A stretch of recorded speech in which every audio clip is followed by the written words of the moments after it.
Enjoy कर रहा था। और जो कुछ भी कलीसिया में चर्च में होता था, जो हमारे संडे स्कूल की टीचर सिखाती थी, मुझे बहुत अच्छा लगता था। आराधना सिखाती थी, डांस बच्चों लोगों को होता था, क्रिसमस में एक्ट होता था, मुझे उसमें भी भाग लेने में बहुत, उस समय तक मेरे लिए सब कुछ बहुत अच्छा लगता था। लेकिन जब थोड़ा समझदार हुआ, बड़ा हुआ और जब व्यवस्था को जानने लगा, मेरे प्यारे भाई बहन, अभी आप लोगों को बीते दिनों मैंने सिखाया ना कि पौलुस ने इस बात को क्यों कहा कि मैं व्यवस्था के लिए मैं मर गया। क्यों इस बात को कहा, आपको पता है? आप लोग सुन रहे हैं मेरी आवाज को? व्यवस्था के लिए मर गया, ये शब्द को, ये वास्तव में सोचिए बहुत एक कठोर बात को बोल रहा है। लेकिन जानते हैं क्यों बोल रहा है? वो इसलिए बोल रहा है कि यीशु मसीह से उस मुलाकात के कुछ सेकंड पहले तक वो अपने आप को व्यवस्था के कारण मारता रहा, मारता रहा। व्यवस्था के कारण वो मरा हुआ इंसान था, व्यवस्था के कारण।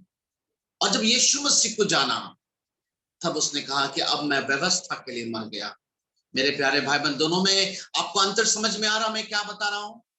यीशु मसीह से मिलने तक वो व्यवस्थापक था, फरीसी था, वो सारी व्यवस्था को जानता था। आप में से कितने लोग इस बात को जानते हैं कि इंग्लिश में एक कहावत है, गौर से सुनिएगा, कि don't let the camel put the nose into your tent. ऊंट को अपने तंबू में नाक घुसाने मत देना। एक इंग्लिश में कहावत है, ऊंट को अपने तंबू में, तंबू समझते हैं ना, जो पहाड़ों पे या सैनिक लोग जब लगाते हैं, टेम्पररी जो एक रहने का जो बसेरा बना, उसको तंबू बोलते हैं। एक कहावत है वर्ल्ड फेमस कि ऊंट को कभी भी तंबू से नाक घुसाने के लिए मत देना। जानते क्यों? ऊंट का जो एक स्वभाव है, एक स्वभाव है ऊंट का, कि अगर आप नाक घुसाने देंगे ना, तो थोड़ा देर में पूरा बॉडी घुसा देगा और आपका पूरा तंबू गिरा के छोड़ देगा। वो घुस ही जाएगा अंदर, आप नहीं रोक पाएंगे, बहुत मुश्किल है। आप चैनल में भी देखिए कि कहीं भी खिड़की में कहीं भी जो है ना, अगर ऊंट मुंह घुसा दिया ना, घुसाने दिया ना, तो धीरे धीरे ना पूरा घुस जाएगा अंदर, बर्बाद करके छोड़ेगा। पौलुस वास्तव में गलतियों की पुस्तक जब लिख रहे थे, वहां पर एक घटना हुई थी। आप लोग गौर से सुनिएगा तब मैं समझा पाऊंगा। आप लोग सब लोग गौर से सुन रहे हैं ना? क्यों पौलुस इस जगह पर इतना स्ट्रिक्ट होकर बोल रहा है? वहां पर जो सीनियर पास्टर लीडर लोग थे, उन लोगों का ऐसा कहना था, ठीक है सुसमाचार मिला, विश्वास करना है, लेकिन कम से कम एक व्यवस्था को पूरा करना पड़ेगा। और वो था, उन दिनों के हिसाब से एक यहूदी बनने के लिए एक छोटा सा एक क्रिया था, शरीर के एक भाग को काटना होगा, छोटा सा काम था। और सीनियर पास्टर लोग का कहना था कि कम से कम मसीही बनने के लिए पहले थोड़ा सा इस कस्टम को करना जरूरी है। हालांकि एक समय में पौलुस ने भी उस चीज को फॉलो किया था, लेकिन पौलुस इस जगह पर फ्रंट में आके खड़ा हो गया। उसने बोला नहीं, व्यवस्था के द्वारा नहीं। आपको पता है क्यों ऐसा बोला पौलुस ने? पौलुस ये नहीं कहना चाहता कि वो व्यवस्था में जो बातें उन दिनों लिखी गई थी उसको करने से कोई नुकसान है, पौलुस इस वजह से नहीं बोला। पौलुस के कहना है कि अगर आप व्यवस्था को उठाकर पूरा करने का जब भी प्रयास करेंगे, तो आपके लिए आवश्यक हो जाएगा कि सारी व्यवस्था पूरा करना। अगर इधर से एंटर करना है तो आपको सारी व्यवस्था पूरा करना होगा। सिर्फ खतना ही क्यों, फिर आपको सारी व्यवस्था को पूरा करना होगा। इसलिए पौलुस ने बोला नो, व्यवस्था के द्वारा नहीं, कोई भी व्यवस्था, सिर्फ विश्वास के द्वारा एक मनुष्य जो है परमेश्वर के सामने धर्मी ठहरेगा। और कितनी व्यवस्था मालूम है? आप में से कितने लोगों को मालूम है कि उत्पत्ति से लेकर व्यवस्था विवरण तक टोटल कितनी व्यवस्था है? कितने लोगों को मालूम है? हाथ उठाइए, मैं समझ सकता हूं। नहीं मालूम है ना आप लोगों को? याद है किसी को? आपको मैं बताना चाहता हूं ताकि आप समझ सकें कि पौलुस क्यों इतना स्ट्रांगली, इतना ज्यादा अगेंस्ट क्यों खड़ा हुआ कि नहीं, व्यवस्था पूरा करने का रूल होता है कि अगर एक करोगे तो तुमको सारी व्यवस्था को पूरा करना होगा। और पौलुस बोला नो, एक व्यवस्था को पूरा करने का मतलब है वो वैसी हो जाएगा जैसे कि ऊंट का जो नोज है, उसका नाक को अगर घुसाने दोगे टेंट में तो पूरा बॉडी घुसेगा। उसी प्रकार एक व्यवस्था को पूरा करने के लिए लगेगा एक इंसान, तो उसको बाकी सारी व्यवस्था को पूरा करना होगा। फॉर योर काइंड इंफॉर्मेशन, आपके लिए मैं एक न्यूज बताना चाहता हूं। जनरली मुझे तो नहीं सीखने के मिला था अभी तक, लेकिन मैं आपके लिए लाया हूं न्यूज। कितनी व्यवस्था है आपको मालूम है? पौलुस क्यों इतना स्टैंड ले रहा है? उत्पत्ति से लेकर व्यवस्था विवरण तक 612 या 613 व्यवस्था और पूरा करना पड़ेगा। और पौलुस इस जगह पर बहुत सीरियस था। बोला नहीं, ये नया व्यक्ति विश्वास में अभी एक किया ना, तो नोज अगर घुसा ना व्यवस्था साइड में, तभी 612 बाकी है अभी। पौलुस बोला नो, व्यवस्था के कारण में सिर्फ यीशु मसीह ने जो किया है उस पर विश्वास करने के कारण हम और आप धर्मी ठहरेंगे। और मेरे प्यारे भाई बहन, आप समझ सकते हैं 612 613 व्यवस्था को पूरा कर पाना मेरे ख्याल से सोचने में भी पॉसिबल नहीं है। पॉसिबल है नहीं। पेंटाटॉक जो कहते हैं मूसा के पुस्तक, वो टोटल जो 5 पुस्तकें हैं उसमें टोटल 612 व्यवस्था। मेरे प्यारो, परमेश्वर को क्या सचमुच हम लोग धन्यवाद नहीं दे सकते आज कि बाप रे, इतना व्यवस्था तो जानते भी नहीं थे। आज अंकल बताया, बाप रे बाप। तो आपको मैं ये बताना चाहता हूं कि आज हमारे लिए सच में गुड न्यूज है। मर ही जाइए व्यवस्था के लिए तो अच्छा है, क्योंकि एक दो नहीं है, वो 600 है। कर पाइएगा कभी? आसान क्या है? आसान ये है, प्रभु यीशु आपका मैं धन्यवाद करती हूँ कि आपने जिस व्यवस्था को मैं चाह के भी पूरा नहीं कर सकती थी, मैं बचपन से लेकर बुढ़ापे तक अगर मैं पूरा सब कुछ भी झोंक देती, सब कुछ भी मैं झोंक देता ना, तब भी सारा नहीं पूरा कर पाता। लेकिन प्रभु यीशु, आपको दिल से धन्यवाद करते हैं। ये व्यवस्था का जो श्राप जो मेरे नाम पर और मेरे विरोध में था, आपने क्रूस पर कीलों से जड़कर हमेशा हमेशा के लिए मिटा दिया। हालेलुया। वो जय जयकार, वास्तव में वो जय जयकार हमारे और आपके जीवन की जय जयकार है। और ये जय जयकार कब होगा? जब प्रतिदिन हम जय का जीवन जीना शुरू करेंगे। जैसा कि मैंने आपको बताया कि मार्टिन लूथर ने ये जब गलतियों की पुस्तक को पढ़ा और जब जाना, तो अपने आप को ऐसा आजाद महसूस करने लगा कि वो गलतियों की पुस्तक को बोलता था, दिस इज माय केटी। केटी का मतलब है अपनी पत्नी को, जो कैथरीन नाम था, उसको प्यार से केटी बोलता था। और बोलता था गलती की पुस्तक मेरी केटी है, मेरी वाइफ है, I have been married to it, क्योंकि मुझे इसमें सब कुछ स्वतंत्रता, हर कुछ मुझे मिल गया। जो मैं दिन रात करके तड़प रहा था, मैं नहीं कर पा रहा था, आज मुझे वो मैग्ना कार्टा मिल गया है। कि व्यवस्था के कामों के द्वारा नहीं, केवल यीशु मसीह ने जो क्रूस पे किया है उस पर विश्वास के कारण मैं पिता के सामने हमेशा हमेशा हमेशा के लिए धर्मी ठहर चुका हूं। हालेलुया। परमेश्वर की स्तुति हो। प्रभु को बहुत आयत से धन्यवाद करते हैं। मेरे प्यारे भाई बहन, मेरे साथ यही हुआ जब मैं बड़ा हुआ। तो आपको मैं एक बात बताना चाहता हूं कि इससे पहले कि मैं अपने जीवन की गवाही बताऊं, मेरे अंदर में जब मैं बाइबल स्टडी करने लगा तो मेरे अंदर में आप देखिएगा कि जब मैं प्रचार करता हूं, बहुत उत्साह के साथ प्रचार करता हूं। क्यों करता हूं? इसलिए करता हूं कि मेरे टाइम में किसी ने भी इतना चिंता करके, इतना बोझ से नहीं समझाया। साथ ही साथ एक और कारण मैं बताना चाहता हूं। मैं हमेशा से एक बात को सोचता था कि जब मैं मसीह परिवार में बड़ा हुआ, मैं देखता था कि बाइबल की स्टडी अगर तुमको अच्छे से चाहिए, तो ऐसा कहा जाता है कि इसको बाइबल कॉलेज भेज दो, है ना? बड़ा कॉमन है, इसको बाइबल सीखना है तो बाइबल कॉलेज भेज दो। मैं जब बाइबल को पढ़ने लगा, जब बाइबल की बातों को प्रभु मुझे सिखाने लगा, तो मुझको प्रभु ने जो समझाया, मैं आपको बताना चाहता हूं। मुझे एक बोझ मेरे मन में आया कि अगर एक अगुआ ईमानदार रहे,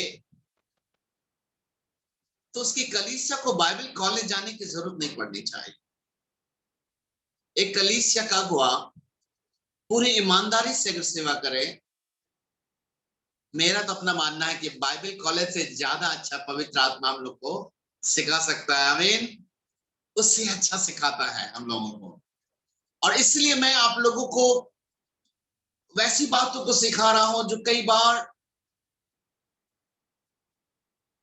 अच्छे लीडर्स के द्वारा भी सीखने के लिए नहीं मिल पाता है हम लोग। और मेरे साथ क्या बीता वही मैं बताना चाहता हूं। मैं चर्च में जाता था, आज्ञा मानो, आज्ञा मानो, आज्ञा मानना है, तुम ये गलत हो, तुम वो गलत कर रहे हो, ऐसा करोगे तो नरक चल जाओगे। ये सब सुनते सुनते सुनते फिर आप लोग जैसा बोल रहे थे, मैं फिर कोशिश करते करते, सुनते सुनते, फिर कोशिश करते करते, फिर उसके बाद सुनते सुनते एक दिन मैंने हाथ जोड़ लिया।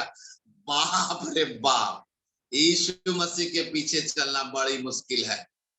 एक तो करो तो दूसरा छूट जाता है, दूसरा करो बड़ा मुश्किल से तो दूसरा होता है, तब तक में ये छूट जाता है। ये हमसे नहीं होगा। इधर तो हम यीशु मसीह के पीछे नहीं चल तो नहीं पा रहे हैं, और साथ ही साथ जो है मेरा संसार में भी मजा नहीं ले पा रहे, दोस्त यार के भी साथ एंजॉय नहीं कर पा रहे लाइफ को। हम तो कहीं के नहीं रहेंगे। उससे अच्छा जो है, उससे अच्छा एक ही तरफ हो जाते हैं। कोई फायदा नहीं, हमसे नहीं होगा। बाप रे बाप, हम मान ही नहीं सकेंगे, सारा आगे पॉसिबल ही नहीं है। और उसके बाद जैसा मैंने बताया ना आप लोग को, मैंने अभी हाल में एक्सप्लेन भी किया था पौलुस ऐसा क्यों कहा कि जो चीज को मैंने गिरा दिया फिर बनाता हूं, तो अपने आप को अपराधी ठहराता हूं। कैसे हुआ? मैं बनाने की कोशिश में जब भी कोशिश किया, मुझे और ज्यादा एहसास हुआ कि आई एम मोर सिंफुल। फिर कोशिश की। अच्छा ईमानदारी सोचिए, जब हम लोग नहीं कर पाते, कोशिश के लिए कदम बढ़ाते हैं, तब तक मूड अच्छा रहता है। जब कोशिश के लिए कदम बढ़ाते नहीं होता, तब मूड कैसा होता है? थोड़ा बुरा लगता है। फिर सोचते हैं अच्छा चलो फिर कोशिश करें। अब सेकंड टाइम कोशिश कीजिए, अब नहीं हुआ तो कितना बुरा लगता है। अब पहले वाला से ज्यादा बुरा लगता है। उसके बाद फिर कोशिश कीजिए, उसके बाद तो इतना बुरा लगता है कि हट, हमसे नहीं होगा। मतलब हम पूरी तरह से अपराधी बनने के अब रेडी हैं। अब मेरे साथ भी यही हुआ। उसके बाद मेरा जीवन शुरू हुआ हर प्रकार के गलत काम करना, गाली देना, गलत तरह के लोगों के साथ रहना। क्योंकि मैं अपने आप को बना बना के व्यवस्था को पार करने के, खड़ा करने की कोशिश में मैं पूरी तरह नास्तिक बन गया। और ऐसा नास्तिक बन गया कि आप लोगों को गवाही भी मैंने एक बार बताया था कि मेरे भैया जो है एक पास्टर को मेरे पास भेजे थे कि थोड़ा सा देखिए ना, हम लोगों से तो नहीं सुनता है वचन, थोड़ा सा आप ही समझाइए इनको वचन से। तो जब वो पास्टर मेरे पास आए, सहारनपुर के थे, पूरा बाइबल लेके आए, उनको देख के तो पहले मेरा सर चकराने लगा। क्योंकि मेरा सर चकराने लगता था ये बाइबल से बोलेगा मेरा इतना समय बर्बाद हो जाएगा। तो जैसे आया था, हमको लगा कि अब इधर उधर का बात ही अपना पूरा बाइबल से बताएंगे, तो सोचा हम ही इनसे कुछ पूछ देते हैं। तो मैंने बोला अच्छा पास्टर साहब, बाइबल के बाद आप बताइएगा, उससे पहले एक चीज बता दीजिए पहले सही सही। बोले हाँ बोलिए, क्या क्या जानना चाहते हैं? मैंने उनसे पूछा अच्छा ये बताइए, सिनेमा देखना गलत है कि सही है? पास्टर बोले बहुत गलत बात है, गंदी बात होती है उसमें खाली। तो मैंने बोला पास्टर ऐसा नहीं है, सब गंदा नहीं होता। वो बोले सब गंदा होता है। तो मैंने बोला कि अच्छा पास्टर साहब आप आनंद पिक्चर देखे? बोले कौन आनंद पिक्चर? अरे राजेश खन्ना और अमिताभ बच्चन का था जिसमें बीमारी हो जाता है, कैंसर हो जाता है, बहुत कोई गंदा डांस नहीं, कुछ नहीं। उसके बाद जो है वो पास्टर बाइबल लिख के बैठे हैं और मैं उसको पूरा स्टोरी बता रहा हूँ और मैं भी भूल गया, वो सुन रहा। मैंने अब शुरू से लेकर लास्ट तक बता दिया और मैंने उनसे पूछा बताइए इसमें कहाँ गंदा है? ना तो गंदा गाना हुआ, ना गंदा डांस हुआ, ना व्यर्थ बात हुई, तो इसमें क्या बुरा है? तो मैं सोचा पास्टर शायद कुछ आंसर देंगे। वो पास्टर जो है जानते क्या किया? ऐसे किया, अपना बाइबिल लेके खड़ा हुआ और ऐसे बोला कि ब्रदर, बाइबिल में लिखा है कि सुअर के आगे मोती नहीं फेंकने के लिए, आप समझ गए, अब हम चले। और ऐसा बोल के वो पास्टर मेरे पास से सुअर के आगे मोती फेंकने वाला बात बोल के चला गया। अब आप बताइए कि व्यवस्था हमसे जो नहीं पूरा हो रहा था, तो हम तो खुद ही अपने आप को सुअर समझ रहे थे, है ना, लौटने चले जाते थे। अभी पास्टर भी व्यवस्था से आकर हमको और एक तो बात बता दिया कि सुअर के आगे। मतलब उसके बाद मेरी दशा ये हो गई थी कि भूले भटके भी कभी कभी जब चर्च में घुस जाते थे ना, अब तो दूर से भी चिढ़ लगता था देखिएगा, अब तो कभी नहीं, कभी नहीं, कभी नहीं जाएंगे इधर। लेकिन हम सचमुच परमेश्वर को धन्यवाद करते हैं इस बात के लिए। आप लोग मत दीजिएगा इस बात के लिए जो हम बोल रहे हैं। हमको हार्ट का बीमारी था, वही मत कीजिएगा कि हमको भी हो, भैया को हुआ तो धन्यवाद कहते। मैं धन्यवाद दूसरे वजह से कर रहा था, प्रभु यीशु मसीह ने लाजर के लिए धन्यवाद किया था तो ये महिमा के लिए बोला, लेकिन इसका मतलब नहीं तो सब अब मरिए चाहिए। समझिए, मैं ये कहना चाहता हूं कि हार्ट की बीमारी की वजह से मेरे जीवन में एक ऐसा पल आया जब मेरे लिए सब लोगों ने प्रार्थना किया था। हालांकि मेरा ऑपरेशन का डेट जो है फाइनल हो चुका था और टेस्ट भी मेरा हुआ था, और ऐसा वैसा टेस्ट नहीं हुआ था। एक कैमरा को जो है मेरे जांग से जो है हार्ट तक, जो जिसको कैथ बोलते, कैथराइजेशन बोलते हैं, हार्ट तक गया था। मैंने मॉनिटर में देखा था कैसे कैमरा जा रहा है मेरे हार्ट तक। उसमें फाइनलाइज हो गया था कि मेरा ऑपरेशन होना तय है और डेट भी लिखा गया था, और मैं डेट का इंतजार कर रहा था, ऑपरेशन का डेट का। पूरी तरह से मैं वो इंसान था जो व्यवस्था के द्वारा खड़ा करने का कोशिश करने वाला और अपने आप को अपराधी ठहरा चुका था। और उसी दौरान फिर से एक परमेश्वर का दास ने बोला था कि अमित भाई, आपके लिए अगर प्रार्थना किया जाए तो आप ठीक हो सकते हैं। मुझे लगा कि ये पागल है कुछ नहीं हो सकता है इन लोगों का। मैं बहुत गलत समझता था प्रभु के लोगों को उन समय में। लेकिन प्रभु को हम धन्यवाद करते हैं, फिर भी कोई भी इंसान मरना तो नहीं चाहता। मैं बहुत बदमाश था लेकिन मरना तो नहीं चाहता था। मुझे लगा चलो ट्राई मार देते हैं, लोग प्रार्थना करना चाहते हैं। सो मेरे लिए प्रार्थना की गई और प्रार्थना के बाद उस परमेश्वर के दास ने बोला कि जो ऑपरेशन का जो डेट आपको मिला है, आप जरूर जाइए, और जिस दिन डॉक्टर आपको बोल देगा उस दिन तो आपको पता चल ही जाएगा कि प्रभु है कि नहीं है। और मेरे प्यारे भाई बहन, मेरे लिए प्रार्थना हुई और उसके बाद मैं चेन्नई गया। रेलवे का हार्ट का सबसे बड़ा हॉस्पिटल जो है पेरम्बूर में है, बेस्ट कार्डियोलॉजी का हॉस्पिटल हुआ करता था। मैं वहां गया, पापा मुझको लेके गए। मेरा इंतजार हो रहा था कि आज आएगा, इसका ऑपरेशन होगा। जैसे ही मेरा पेपर मां लोगों ने सबमिट किया, मुझे तुरंत लोगों ने एडमिट कर लिया और अब मैं ऑपरेशन थिएटर में पहुंच चुका हूं और लेटा हुआ हूं। मैं इंतजार कर रहा हूं कि अब मेरा जो है हार्ट का ऑपरेशन होगा। मेरे प्यारे भाई बहन, यही वो पल था जहां पर मेरे जीवन में बहुत बड़ा मोड़ आने जा रहा था। कई डॉक्टर लोग ऑपरेशन थिएटर में आपस में बहुत देर तक बात कर रहे थे और मैं सोच रहा था कि ये लोग बात कर रहे होंगे कि किधर से फाड़ना है मेरा सीना को, और यही क्या ऑपरेशन थिएटर में और क्या बात होगा, मैं तो यही सोच रहा था। लेकिन जानते हैं मेरे प्यारे भाई बहन, ऑल ओवर इंडिया का रेलवे का बेस्ट हार्ट का, कार्डियोलॉजी का, हॉस्पिटल का, डॉक्टरों में जो मेडिकल सुपरिटेंडेंट था, मुझे आज भी याद है, वो मेरे बेड के पास आया ऑपरेशन थिएटर के अंदर में, और जानते हैं क्या बोला कि बेटा तुम्हारे साथ कुछ लगता है चमत्कार हो गया है। और मैं बिल्कुल शॉक्ड हो गया, क्या बोलने चाह रहे हैं।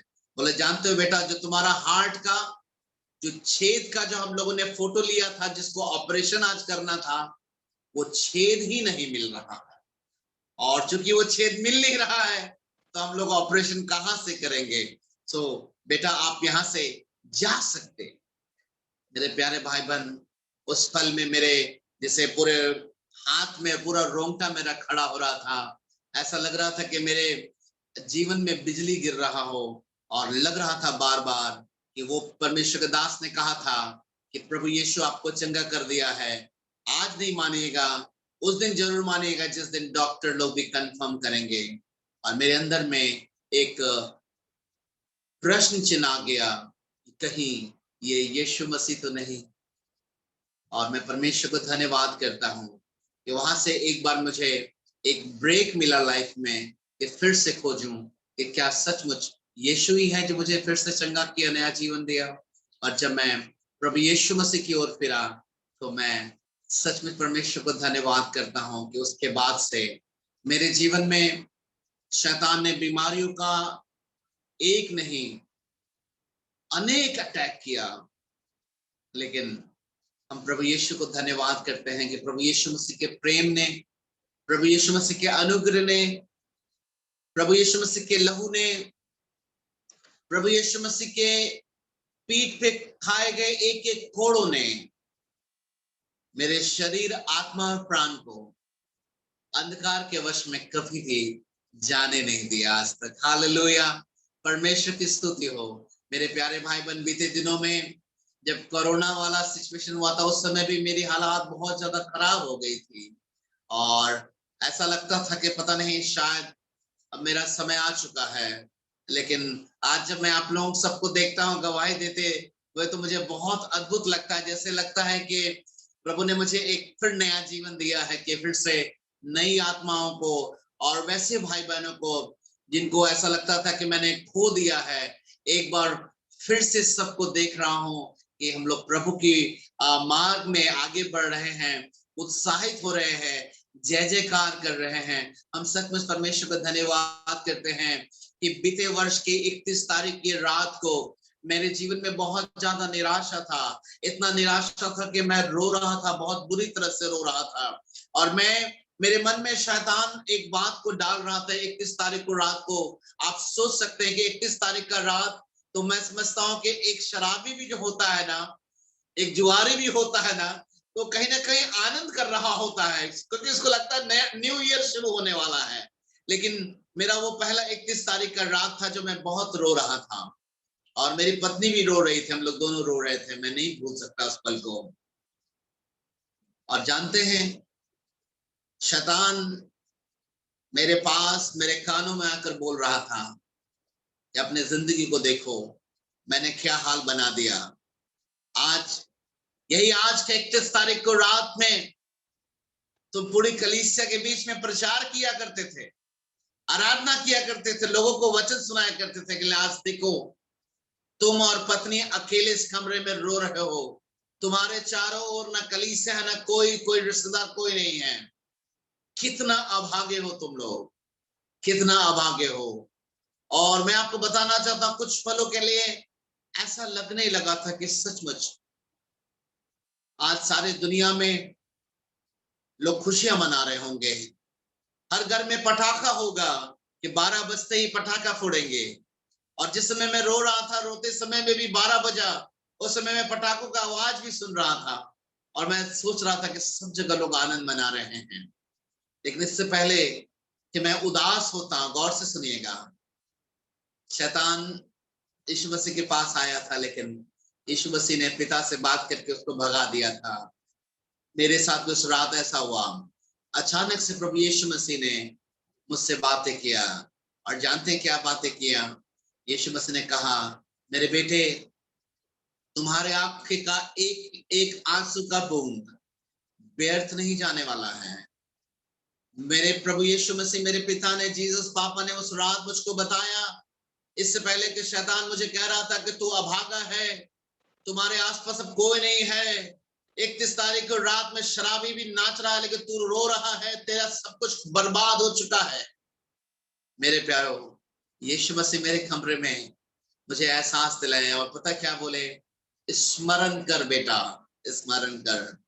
एक वचन मुझे स्मरण कराया प्रभु ने, बेटा वचन में याद कर कि लिखा है, जो आंसू बहाते हुए बोते हैं, गौर से सुनिएगा, जो आंसू बहाते हुए खोते हैं, नहीं मैं बोल रहा हूं, जिसके पास ईश्वर ने वो आंसुओं से खोते हैं। वचन में लिखा आंसू बहाते जो प्रभु के पास है वो बोते हैं। और वचन में लिखा जो आंसू बहाते हुए परमेश्वर के चरणों में बोते हैं, वो एक दिन जय जयकार करते हुए लवने पाएंगे। मेरे प्यारे भाई बहन, मैं सच बता रहा हूं, उस कमरे में जहां पर मैं और वाइफ बुरी तरीके से रो रहे थे, चारों ओर पटाखों की आवाज थी, मैं तुरंत अपना आंख से आंसू कैसे पूछा और अपने वाइफ की तरफ घूम के मैंने बोला, नीतू सुनो, अभी तुरंत यीशु मसीह ने मुझे एक बात को कहा है। मेरी पत्नी गवाह है और कोई नहीं है, अब बजाय इसके सिर्फ यीशु गवाह है। मैंने तुरंत प्रभु नीतू को बोला, नीतू अब मैं अपना आंसू पर पोंछ रहा, तू भी अपना आंसू पोंछ ले। अभी तुरंत मुझे यीशु मसीह ने कहा है कि हम लोग आंसू को खो नहीं रहे हैं, आंसू को बो रहे हैं, और एक समय आ रहा है जब हम जय जयकार करने पाएंगे। और आज मैं सच बता रहा हूं, जितना मैंने बोया था आंसू से, ऐसा लग रहा है उसमें बहुत बड़ा फसल आया है। हालेलुया, परमेश्वर की स्तुति हो। आज हम भी, नीतू भी, और उससे भी ज्यादा हम अपनी बेटी खुशी को देख रहे हैं। आज देखिए मुझे और भी आनंद लग रहा है कि मेरी बेटी खुशी जस्ट है, बच्चों लोगों का आराधना ली, डांस की थी, उन लोगों को सिखा रही थी, थक गई थी, और इस कमरे में, मेरे कमरे में आके पूरा पसीना पसीना पसीना पोंछ रही थी और बोली पापा बहुत थक गए हैं, आज आराधना आप ले लेंगे। तो हम बोले कि बेटा हमको आज मन नहीं है, तो ठीक है हम देखते हैं कैसे क्या करना है, शायद हम लगता है प्रचार भी नहीं कर पाएंगे, थोड़ा सा हमको ठीक नहीं लग रहा है। जानते क्या बोली, नहीं पापा तो ये ठीक नहीं होगा, कोई बात नहीं, पसीना पोंछ के हम पानी पी लेते हैं, कलीसिया को उत्साहित करना, हम जा रहे हैं केशियो पे। और बच्चों को आराधना देने की उत्साहित करने के बाद हम सबको भी जो है आज आराधना में उत्साहित की है। हम सच में 100% इस बात के लिए प्रभु यीशु मसीह को, पिता परमेश्वर को, पवित्र आत्मा को धन्यवाद करते हैं, उसके जीवित वचन को, कि जो कुछ भी 31 तारीख को रात को मैं आंसू बहा रहा था, शैतान सोच रहा था मैं खो रहा था, लेकिन प्रभु यीशु मसीह मुझे देख रहा था जैसे कि मैं बो रहा था। और आज मैं इतनी सारी फसल, आप लोगों की गवाहियों को जब मैं देखता हूं, मेरे पास शब्द नहीं है, और न ही मैं सोचने पे भी मैं मजबूर नहीं हूं कि मैं इतना सोच पाऊंगा, कितना धन्यवाद दूं कि किस प्रकार से प्रभु यीशु मसीह ने ना केवल मुझको, मेरे परिवार को बचाया, लेकिन मेरे जीवन से होकर आप सबों के बीच में अपनी आशीषों को बिखेर रहा है। इन सारी बातों के लिए सारी महिमा प्रभु यीशु मसीह को हम देना चाहते हैं। और हम सचमुच आपको कहना चाहते हैं कि ऐसा नहीं है कि मैं पहले से अब कुछ अच्छा आदमी बन गया हूं, ऐसा नहीं है। अभी भी मुझसे बहुत सारी गलती होती है, मुंह से अपशब्द अभी भी मेरा होता है। आप लोग मुझको सुपरमैन, ही मैन मत समझिए, मैं कोई सुपरमैन नहीं हूं, मैं आपके समान बहुत ही कमजोर इंसान हूं, शायद आपसे ज्यादा कमजोर इंसान हूं। धोखा मत खाइए, अच्छा प्रचार करने से मैं सुपरमैन नहीं हूं, मैं बहुत ही कमजोर इंसान हूं। बस एक ही चीज जो मेरे जीवन में है, जिसको मैं खोना नहीं चाहता हूं, जो गलती की पुस्तक से प्रभु ने मुझे बहुत पहले ही सिखाया कि बेटा व्यवस्था के कामों से नहीं, मेरे पुत्र यीशु मसीह पे विश्वास करने के कारण मेरा संबंध और तुम्हारा संबंध हमेशा मजबूत रहेगा। आप सबों को भी मैं यही कहना चाहता हूँ, आप लोग इस बात को कभी मत भूलिएगा। आप चल पाइए नहीं चल पाइए, पापा का का जो हृदय है, पापा का जो सीना है, आपके लिए अभी भी उतना ही चौड़ा है जितना पहले था और आगे भी ऐसा ही रहेगा। बस आवश्यकता है उसकी व्यवस्थाओं को जो हम सीखते हैं वो इसलिए जरूरी है। ये पापा भी तो हम लोगों से कुछ चाहते हैं ना। कोई भी पापा अपने बच्चे से अच्छा ही तो उम्मीद करता है, तो क्यों नहीं। जो जिस पापा ने हमारे लिए प्राण तक दे दिया, अगर वो पापा चाहता है कि हम स्वर्ग के लिए तैयार हो जाए, हमको लगता है ये तो बड़े आनंद की बात है, हम अपने आप को तैयार करें। तो आइए मेरे प्रिय भाई बहन, जैसा कल हम लोगों ने सीखा, पौलुस कहता है कि अब मैं व्यवस्था के लिए मर गया। क्योंकि हम देखते हैं कि जब इंसान व्यवस्था के लिए मर जाता है, जैसा कि मैंने अपना जीवन बताया, जब तक मैं व्यवस्था को पालन करने में लगा था, जब तक मैं व्यवस्था के लिए जिंदा था, मैं मर रहा था। और ऐसा मर रहा था कि मैं अपने लिए जीता था, प्रभु के लिए नहीं जी पाता था। लेकिन जिस दिन मैं व्यवस्था के लिए मर गया, आप खुद गवाह हैं, मैं बता रहा हूं कि मैं अभी भी बहुत गलती करता हूं, लेकिन मैं प्रभु के लिए जी पाता हूं, क्योंकि मैं व्यवस्था के लिए मर गया। मैं अच्छा चलता हूं इसलिए प्रभु के लिए नहीं जी पाता हूं। पौलुस भी ये नहीं कह रहा हूं मैं अच्छा चल पाता हूं, मैं व्यवस्था पूरा कर पाता हूं इसलिए प्रभु के लिए जी रहा हूं, ऐसा पौलुस भी नहीं कहता हूं। पौलुस तो कहता है मैं कैसा अभागा मनुष्य हूं। लेकिन पौलुस ये बात को जरूर कहते हैं कि मैं व्यवस्था के लिए मर गया ताकि मैं प्रभु के लिए जी सकूं। अगर आप भी प्रभु यीशु के लिए जीना चाहते हैं, हर दिन आनंदित रहना चाहते हैं, हर दिन उसके गले से लिपट कर जीना चाहते हैं, हर दिन जय जयकार करना चाहते हैं चाहे कुछ भी हो जाए, तो व्यवस्था के लिए मर जाइए। प्रभु यीशु मसीह के लिए आप जी सकते हैं। आइए हम लोग प्रार्थना करें।